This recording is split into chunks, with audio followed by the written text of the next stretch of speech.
right, I'm live everywhere. Good afternoon, everybody. Welcome to another episode of Driving Beyond Borders. My name is Namdi, and I'm going to take you on this journey. Every week I come here on Thursdays, and we just talk through uh, tips and resources and tools and everything just to ensure we are thriving here in our new home as African immigrants. And so I hope you've been gaining some value out of these sessions. I always enjoy coming and talking and just having conversations. Please, if you're watching this on YouTube or any of the platforms and you have not subscribed, please do so. Join our community, do all the things you need to do, and yeah, so that's for the initial things. Do the things you need to do, all the social media things, Mara. Go into all the techie stuff you have to do. So that said, let's jump into today's gist. I have an exciting topic I want to cover today, and I've titled this. My topic today is why 2026 will reward skill, strategy, and community, not just hard work. Right? That's so again, if you're on YouTube, make sure you subscribe. LinkedIn, make sure you follow. Um, Hard work, and not just hard work, but strategy and community and skill, right? This is super important. Hard work, can you be skilled without hard work? Is always a question. Can you be hardworking and not have skill? Yes, it's totally possible to be hardworking and not have skill. All you have is brute force and energy. And it's can you be skilled and not hardworking? It's very difficult to actually acquire skill without a level of hard work, especially higher level skills that will lead to success. So, in a sense, these two conversations are not independent of each other. They are tied into one another, but um, this is super important for us because as immigrants, we have the orientation to work hard.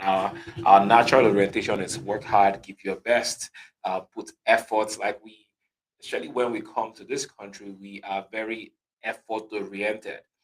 And sometimes we need to pay attention to that. It's not just about how much you do, it is making sure that you are investing that effort correctly, right? Leveraging. So it might still be the same amount of work you're doing, but doing it in the right way. There's a scripture that comes to mind, and I'm referencing this for people of faith.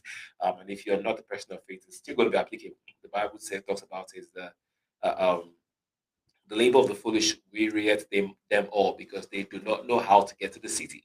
So effort can be tiresome. Effort can lead to frustration if it is not properly directed. If you're not properly routing your energies, then it will lead to burnout. It will lead to frustration. Um, we work hard as a people. I'm going to start from there. Yeah, I haven't. Most people who come here older, who came here of their own accord as immigrants, come with the intention to work hard, come with the mindset, and because a lot is riding on this journey for us. There's a lot of dependence and dependence on us. And so we get to this country and our mindset is, man, I can't afford to fumble the bag. I can't drop the ball. There's so many people depending on me, and so hard work is never the problem. It has never been for us. And because that's the mindset we've grown up in. In fact, back home for most people, there was no other way but to work hard. I mean, exhaust yourself. And even with that, it wasn't a guarantee. Right. So the hard work orientation is already a natural state for us as immigrants, right? As especially African immigrants here in the United States. Our default is effort. It's do a little bit more, do extra, push yourself, the extra in the extraordinary, right?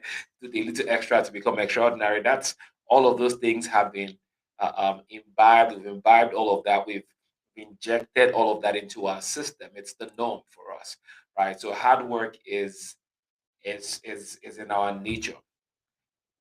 So it's almost like, and again, this is might be too generic to say, but we all work hard. Speaking for majority of us are hardworking people. We are not lazy by any stretch of the imagination. We work hard, we put in effort. It is natural for us. Uh, um, but in the modern economy, effort alone is not enough, right? Effort alone might just lead you to burn out and not breakthrough.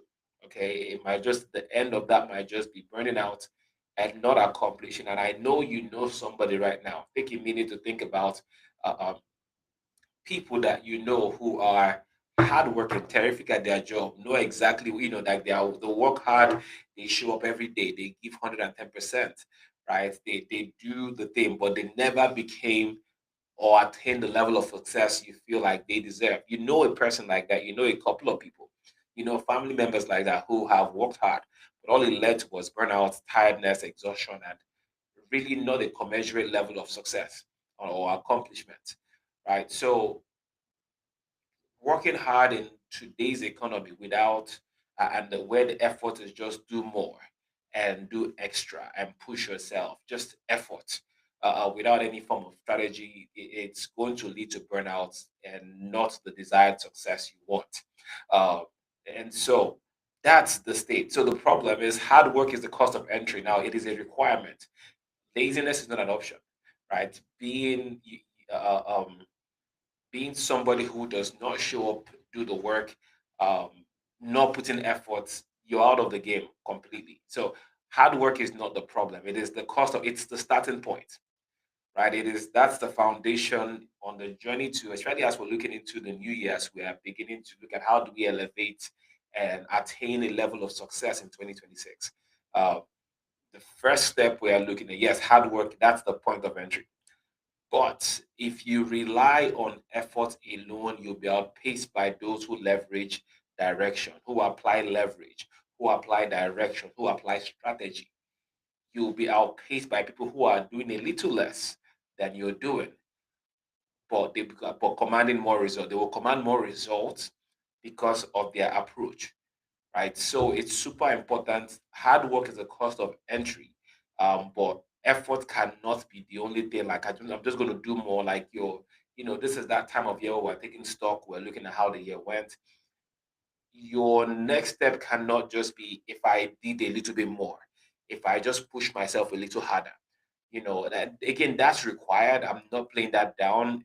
I think it is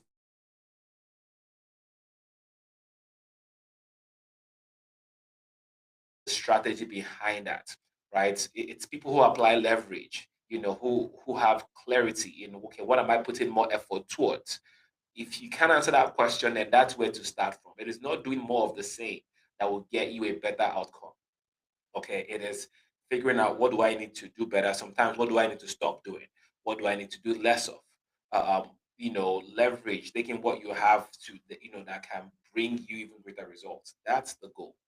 Okay, so the problem, that's the problem that we've described. Now, there's a three-part approach to this that I want to talk about. All right.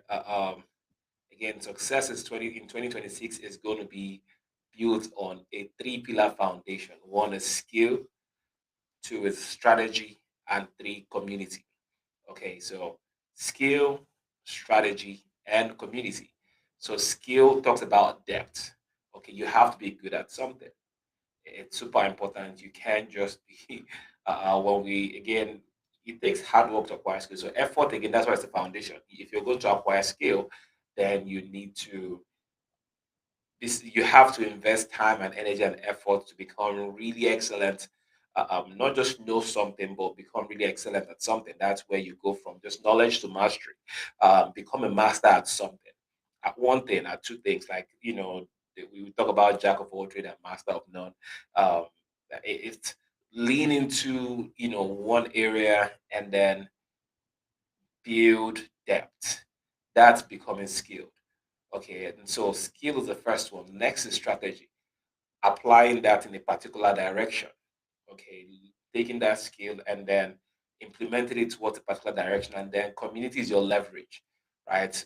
Community is the people around you. That's how you basically pour gasoline on your skill and the depths and the strategy and skills scale impact. So that's those are the three pillars I'll be dwelling on, right? And these will form the basis of our roadmap for making your hard work yield more results, make your hard work become smarter, and making sure 2026 is a more impactful Yeah, for us. If you're with me, just put something in the chat. Let me know how you're feeling, what you're thinking about, what we're talking about, how you feel about everything so far. All right. So the first pillar is skill, a targeted skill, right? Don't fall into the competency trap of competency, where you are just competent at everything. uh, um, you do a lot of things well. You are competent, but you're just a generalist. Like you're not known for one thing. You are not excellent at. You're not the best at. You are not top 1% of one thing, right? But you're good at several things. Uh, um, when you're just competent at several things, but not top tier at anything, you're a generalist. And in today's market, it's the specialists that are rewarded, not the generalists. You can be substituted, right? You are replaceable when you are just a generally competent person.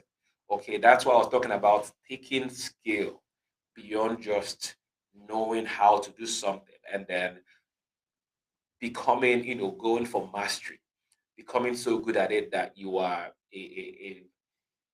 someone that is referenced. You have a level of expertise that is, that can be referenced because of the elevated, the elevation, that you have in terms of how you can deliver for that particular thing. So don't fall into the trap of generalism, and just be a generalist, but build skill to the point of expertise, right? Where you are not easy to substitute, right? It's that's your goal. Is I am Are there other options? Yes, but to the value that I can bring, not too many people can get to this level. Like that's where you want to get to in terms of building skill. Okay, so identify your single most valuable. So this is steps you need to take now. What's your single most valuable high demand superpower? For some of you, it might be speaking. For some, it's you're good with people. For some, it's writing. For others, it's in different specific areas, and I'm giving just more on the physical expression uh, uh, giftings. But some people are super organized. Some people are, uh, um, you know, have a level of empathy. For some, it's they are good listeners. Whatever your superpower is, lean into that, right? That's your expertise that few others possess, where it comes naturally to you. You draw, and it's so easy for you. You've always been told you're very creative, um, and people don't understand how you do this thing so easily. But for others, it's easy for you, and you wonder why is it difficult when it's difficult for everybody. That's your area of. That's where your superpower is. Don't neglect that, right? Maybe it's even something you're doing now in terms of career path, and you just enjoy doing a particular, you're in a particular field and you just enjoy it. Data modeling. You like doing things around compliance. You are good with investing, and you enjoy the gymnastics of the stock market and all of that. Whatever your thing is, right? Identify your single most valuable high demand superpower. Okay, what is the one thing that you can compete with the rest of the world in and still come out top tier, right? Um, so once you identify that, now the next thing is to cultivate complementary cross-functional skills, right? So it's I'm really good at I like doing coding. I can I can write complex scripts or code. I can write in multiple languages, and I can do this thing so well. That is great. That's the depth, right? You build. Make sure you you go as deep as you can in that area, and now you get that's your vertical skill. That's the vertical for you. Um, Now you need the horizontal, but that's where you cultivate, complementary cross-functional skills, right? That lets you communicate the value of your expertise to people who are not in that realm. Okay, because you you need to be able to tell people or show people that I am. If I come and code in front of the screen. It might not make sense to anybody who is not in that lane or in that realm. And where my skill can make me successful is when I can communicate that at scale. All right, I hope I'm making sense. If I can communicate my expertise at scale and it makes sense to the person who doesn't understand the language I'm speaking per se, who is not coding, and but I can make it make sense to them.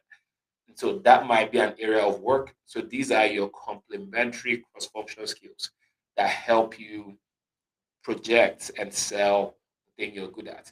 This can be in, say, this helps you in interviews, for example. How can I communicate this complex concepts that I'm really great at to somebody who might not be in that lane? It will likely be the edge you have in an interview. It will be your edge in a presentation. It will be your edge in front of a room of investors. Whatever that lane is, right? It's that's what that's where those complementary cross-functional skills apply. Whether it's around leadership, presentation skills, financial literacy to go with invest, like all of, so just what's the one vertical that's your superpower, and then what are the complementary skills to help you make sure it's you can communicate this to the non-technical stakeholders, right? That is very important. I have here if you're not getting paid for a skill, it's a hobby, right? So focus your learning budget on skills that increase your revenue potential. This is very important.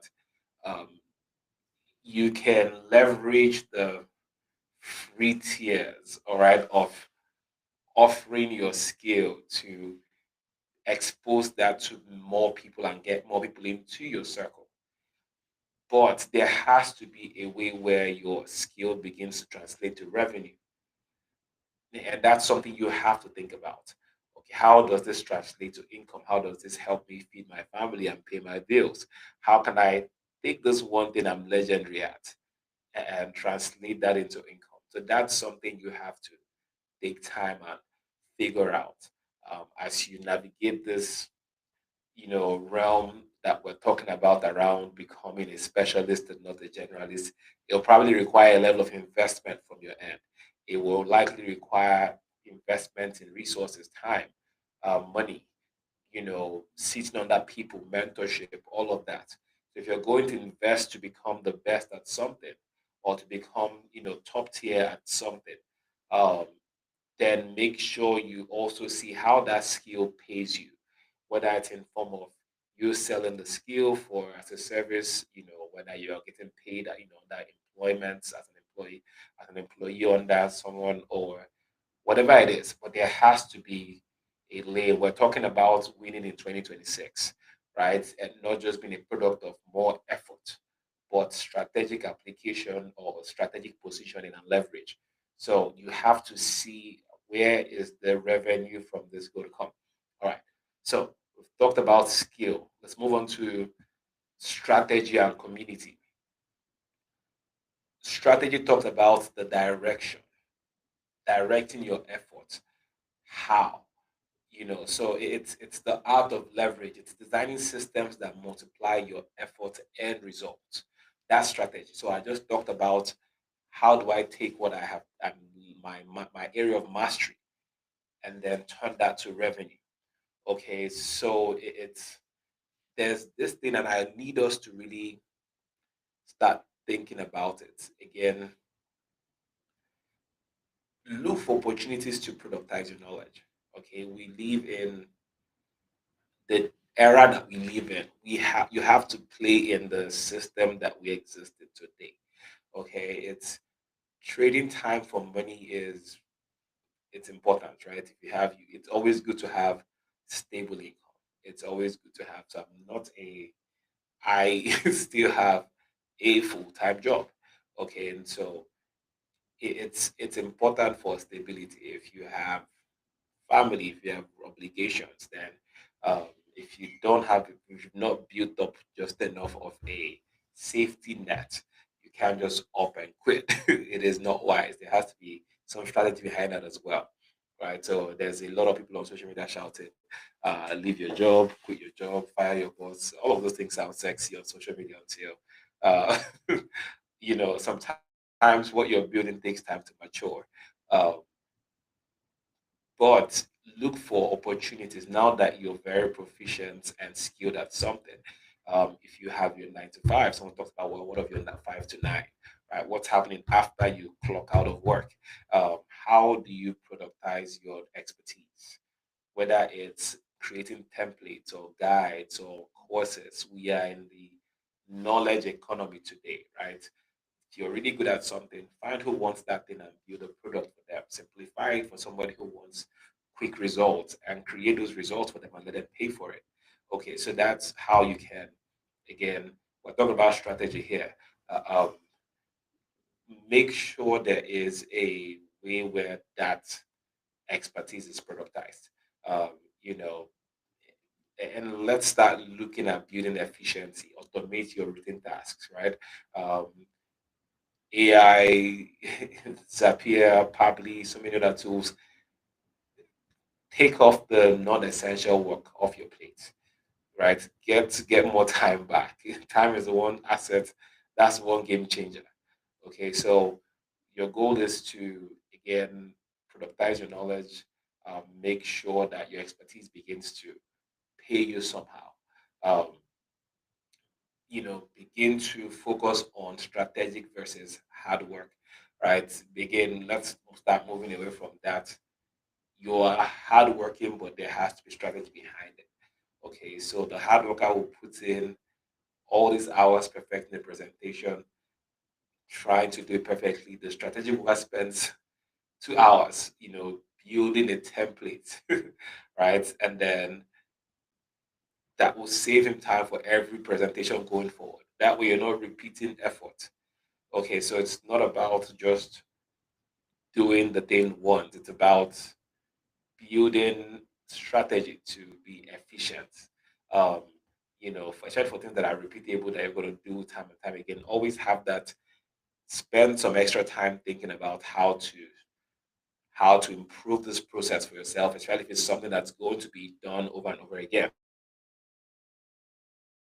You just figuring out how to direct your effort so that it's giving you maximal, you're optimizing your outcome, right? You're optimizing your results. That is strategy. So it's identify your area, build your skill, do your thing there. Then strategy is your next lane. Um, directing efforts accordingly so that your efforts are yielding results in multiplied form, not in linear, not linear results, but exponential results, because you want to again multiply results and efforts in 2026. And the last pillar is community, right? Community, and I want to really talk about reciprocal networks. Okay, yeah, you have to be very intentional, and I'm going to do a separate video around just picking your circle in 2026 and being intentional about that, who you move with and who's around you and who you're listening to, who listens to you, who you're in the game with, who is locking hands with you and navigating life and doing all of that. Every stage of those relationships, you have to be very intentional about selecting and choosing. Okay, but when I talk about reciprocal networks, I'm talking about moving beyond self-serving networking to building reciprocal relationships.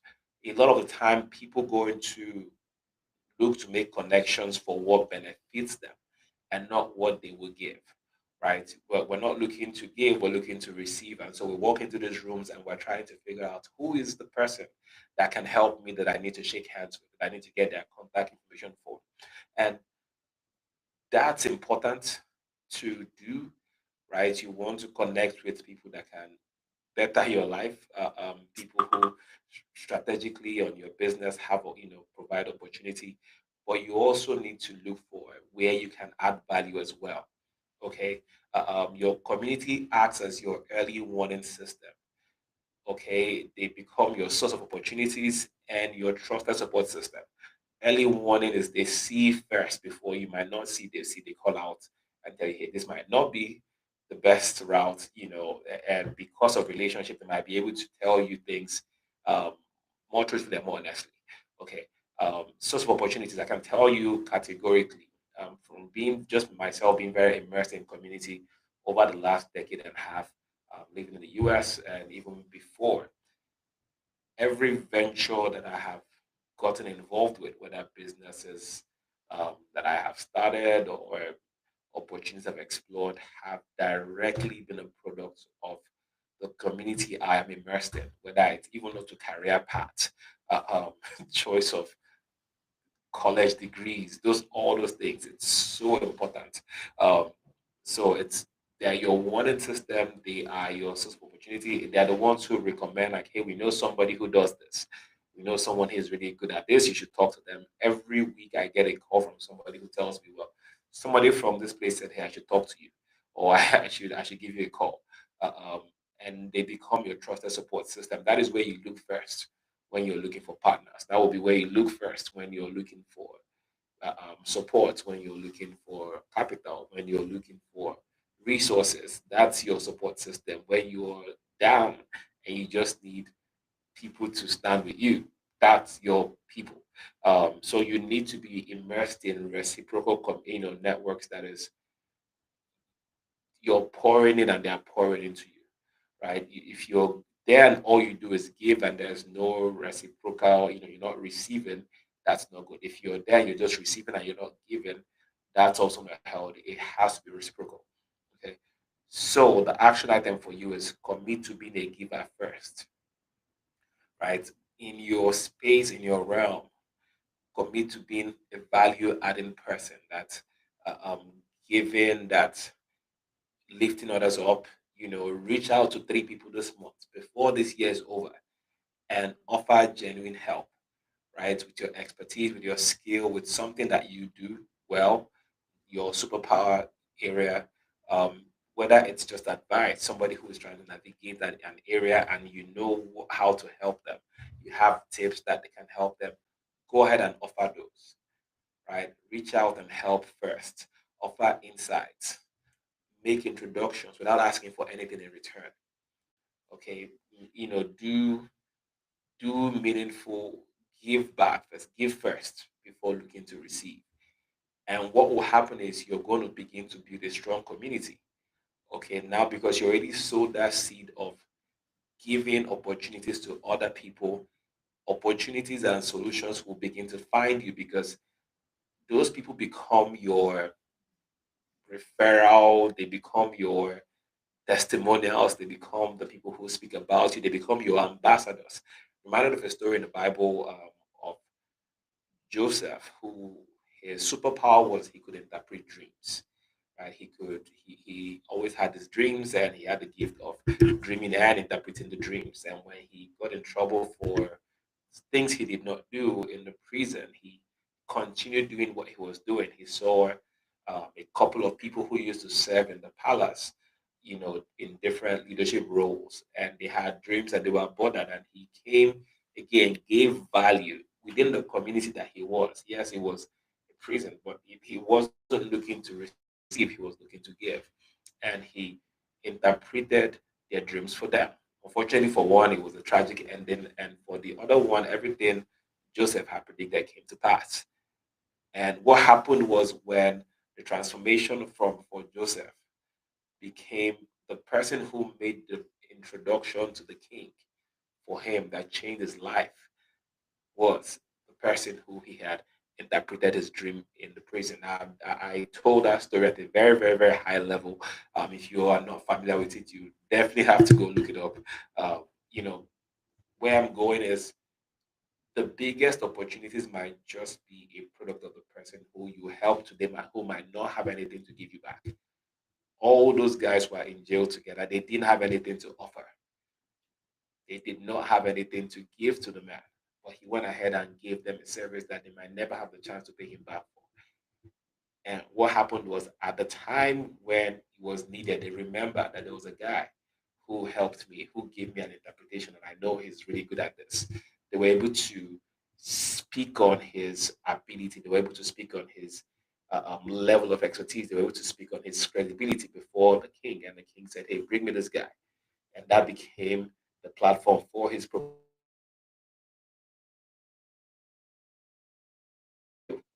he positioned himself properly. He directed his efforts in the right place. He became part of in his community. He was a giver, right? He was a giver, and then the community paid him back at the fullness of time. It was in measures that was beyond what he ever gave. All right, so it's super important as I begin to wrap this up. I hope you're thinking of what you're how to you're creating a playbook for your new year, right? It's it starts with skill. Okay, it starts with skill. Hard work is the base. Everybody, you have to be a hard worker. You have to show up. Effort, hard work. It's the base. So it's not even a step. It's the foundation. Step one is skill, not just skill, but mastery at a certain level where you are really good at something and you hone that thing to a level of mastery where it's effortless for you and you become known for that thing, right? And then you add to it strategy. Okay, you add to it strategy, direction, navigating or intentional direction of your efforts to yield multiplied results. And then you leverage community. You give reciprocal networks, you give to receive. That is how that works. So start today. You don't know what you're good at, you don't have a skill that you feel like, then that's the first thing that you're going to have to start before this year runs out. Identify an area and then invest in resources, invest in learning. The Bible talks about buying the truth and not selling it. You have to invest in your knowledge. There's so much materials out. You can start with free resources and then build up from there. Whether you're leveraging platforms like YouTube or LinkedIn Learning, you don't have to pay for that. You get on even other affordable platforms like Udemy. There's so many platforms, but identify an area and begin to build mastery, right? Begin to build mastery. And then once you get to that level, next is identify and document one process, in your life, in your work that takes more than 2 hours monthly. And then look to how can I automate this? Begin to look for repetitive things you do to start looking at ways to automate those things so they happen without you having to manually put in effort. All right. And then within your community, schedule one mentorship, coffee call and offer value, right? Don't look to receive, look to give. Look to add, start with adding value first. Okay, start with adding value first. And then eventually the value you put in is going to make its way back to you. Now, I'm to sound like a Diamond Studio uh, clip. But yeah, the value you give is going to make its way back to you. So I hope somebody has gotten value out of today's conversations. And I'm doing the same, right? I'm pouring value into the community and so that you can maybe no, it's so transactional. We do this all the time. So that's my spiel for today. Thank you so much for hanging with me. If you have any thoughts, questions around any of the things that I have discussed, or you have other tips that you can share, use the comment section. That's what this is. That's what it's for. I'd love to hear your thoughts. I'd love to hear your idea. I'd love to engage with you in the chat. Um, Thank you on YouTube. Thank you on LinkedIn. Shout out to everybody doing the work. As we navigate the holiday season, please stay safe, take care of yourself, and stay connected to the community, stay involved. Make sure you're subscribing on YouTube. Make sure you're joining the community. We are rolling out a whole new series of programming for next year. We'll start announcing those. So pay attention to this space to keep abreast of the information and the programming that is coming. We have really cool things in the works starting in January. We're starting January 26th or January 16th with a major partnership event. We'll announce that. People in the community, insiders already can have an idea. So that's launching. Then we have a general mixer towards the end of the month. We're launching our first Catalyst program as well, end of January. So there's a lot going on. There's a lot in the works. We're excited about 2026. It's going to be a big year for the African Grid Collective. appreciate all of you for helping us make this a very successful year of impact, a year of transformation. And thank you. All right. Make sure you subscribe, do all the things you have to do. But I'll see you. I think I still get to do this one or two more times before we go for the holidays. So I'll see you next week. God bless you. Till then, enjoy and my love to your families. All right, everyone. Bye.